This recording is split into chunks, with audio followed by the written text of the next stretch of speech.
news for the bond market, but it's mitigated somewhat by the softer internal components. This morning began like many other recent mornings with economic data making a strong logical case for bonds to move in a certain direction, only for bonds to subsequently reverse course and do something else. In today's case, it was retail sales that pushed yields higher at first.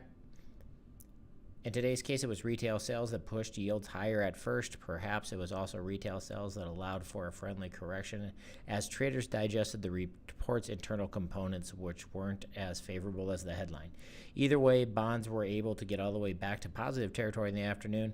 That's good in and of itself, but 10-year yields still over 4.4, and the uptrend is still intact in the bigger picture of things. UMBS closed the day net down 9 basis points after actually turning green for a minute. Final price is 98.83, which is not good. Next month, we don't have a ton of data. We got some Fed speakers. Monday, we got Goolsbee speaking. Not much going on Tuesday or Wednesday. Thursday, as always, jobless claims is a big report lately, and a couple of other Fed speakers. Friday's the big day. We get S&P Global Manufacturing PMI. We get Services PMI. We got University of Michigan consumer sentiment and inflation expectations. So keep an eye on that. If you have some time over the weekend, check out some of our common influences, including our sponsor at thatmakesense.com.